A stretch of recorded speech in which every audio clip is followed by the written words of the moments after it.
Hi friends, ഇന്നൊരു അടിപൊളി കേക്കിൻ്റെ ഡെക്കറേഷനും ഫ്രോസ്റ്റിങ്ങും ആയിട്ടാണ് വന്നിരിക്കുന്നത്. ഇപ്പം നമ്മളുടെ ക്രിസ്മസൊക്കെ ആരംഭിച്ചല്ലോ, അപ്പോൾ ആ ഒരു സീസണൊക്കെ ആരംഭിച്ചപ്പോൾ തന്നെ എനിക്ക് കിട്ടിയൊരു കേക്കിൻ്റെ ഓർഡറാണ്.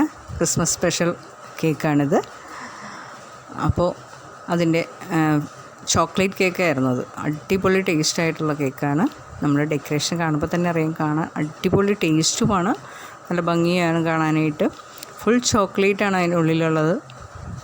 അപ്പോൾ നമ്മൾ ഒരുപാട് ചോക്ലേറ്റ് അതിനകത്ത് ചെയ്യുമ്പോഴേക്കും ഡാർക്ക് ചോക്ലേറ്റ് കുറച്ച് ഞാൻ ഉപയോഗിച്ചിട്ട് മിൽക്ക് ചോക്ലേറ്റാണ് കൂടുതലായിട്ട് ഉപയോഗിച്ചിരിക്കുന്നത്. കാരണം മേളിലൊക്കെ മൊത്തം ചോക്ലേറ്റാണ് ഡെക്കറേഷൻ വന്നിരിക്കുന്നത്. അപ്പോൾ അതുകൊണ്ട് തന്നെ ആ ഒരു ഡാർക്ക് കളർ കിട്ടാൻ വേണ്ടി നമ്മൾ ഡാർക്ക് ചോക്ലേറ്റ് തന്നെ വേണം അത് യൂസ് ചെയ്യാനായിട്ട്. അപ്പോൾ അതുകൊണ്ട് ഉള്ളിൽ നമ്മൾ മിൽക്ക് ചോക്ലേറ്റാണ് കൊടുത്തിരിക്കുന്നത്. അപ്പോൾ നമ്മൾ ആ ക്രം കോട്ട് കാണുമ്പോൾ തന്നെ അറിയാം, അത് ഫുൾ ആ ഒരു കളർ തന്നെയാണ് അതിനകത്ത് മിൽക്ക് ചോക്ലേറ്റിൻ്റെയാണ്.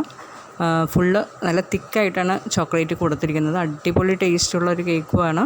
കസ്റ്റമർ പ്രത്യേകം എടുത്ത് പറഞ്ഞൊരു കേക്കാണിത്. അടിപൊളി ടേസ്റ്റായിരുന്നു എന്നുള്ളത്. അപ്പോൾ അതിൻ്റെ ഫ്രോസ്റ്റിങ്ങൊക്കെ ചെയ്ത് വെച്ചിട്ട് നന്നായിട്ട് ഫൈനൽ കോട്ട് ചെയ്ത് ഒരു 1.5 മണിക്കൂർ ഞാൻ ഫ്രീസറിൽ സെറ്റ് ചെയ്ത് വെച്ചു. അപ്പോൾ എന്നിട്ടാണ് ഞാനിത് ഗനാഷ് ഒഴിക്കുന്നത്. അപ്പോൾ ഡാർക്ക് കളറായിട്ടുള്ള ഡാർക്ക് ചോക്ലേറ്റാണ് നമ്മൾ മേളിൽ ഒഴിക്കുന്നത്. അപ്പോൾ അതുകൊണ്ട് തന്നെ ഗനാഷ് ഒഴിക്കുമ്പോൾ അപ്പോൾ നമ്മളുള്ളിൽ ഫില്ലിങ് കൊടുക്കേണ്ട ചോക്ലേറ്റ് മിൽക്ക് ചോക്ലേറ്റ് ആയാൽ മതി. കാരണം അല്ലെങ്കിൽ മൊത്തത്തിൽ ഒരു കയ്പ്പ് മുന്നിട്ട് നിൽക്കും. അപ്പോൾ മൊത്തം ഡാർക്ക് ചോക്ലേറ്റ് ആകുമ്പോൾ അപ്പോൾ മേളിൽ മാത്രം ഗാർണിഷ് ചെയ്യാനായിട്ട് ഡാർക്ക് ചോക്ലേറ്റ് എടുത്തിട്ടുള്ളൂ. അപ്പോൾ കാണാൻ അടിപൊളി ഭംഗിയാണ്, ടേസ്റ്റ് അടിപൊളി ടേസ്റ്റായിരുന്നു കഴിക്കാനായിട്ട്. സൂപ്പർ ടേസ്റ്റുള്ളൊരു കേക്കാണ്.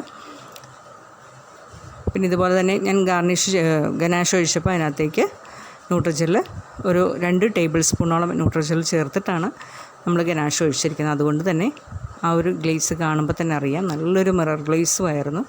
എന്നിട്ട് സൈഡൊക്കെ നന്നായിട്ട് ക്ലീൻ ചെയ്തതിന് ശേഷം അതിൻ്റെ മേളിൽ കൊടുത്തിരിക്കുന്നതും ചോക്ലേറ്റ് ഡെക്കറേഷനാണ്.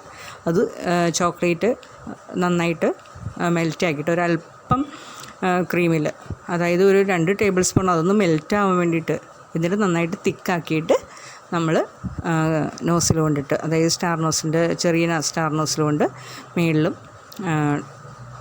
ഒന്ന് പൂ വരച്ചു കൊടുത്തു. താഴെ അതുപോലെ തന്നെ ചോക്ലേറ്റ് കൊണ്ട് തന്നെയാണ് നമ്മൾ ഗാർണിഷ് ചെയ്തിരിക്കുന്നതും നോസിൽ വർക്ക് ചെയ്തിരിക്കുന്നതും.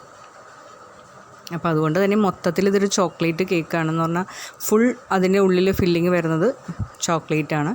നമ്മൾ സാധാരണ ചെയ്തു വരുന്ന ചോക്ലേറ്റ് കേക്ക് പോലെ തന്നെയാണ് ചെയ്തിരിക്കുന്നത്. ഫുൾ ഫില്ലിങ് ചോക്ലേറ്റ്, അത് മിൽക്ക് ചോക്ലേറ്റ് ആണെന്ന് മാത്രമേ ഉള്ളൂ. അതിൻ്റെ മേളിൽ ഇതേപോലെ തന്നെ ചെറിയൊക്കെ കുത്തി വെച്ചിട്ട് ചോക്ലേറ്റ് ഗാർണിഷും ചെയ്തു.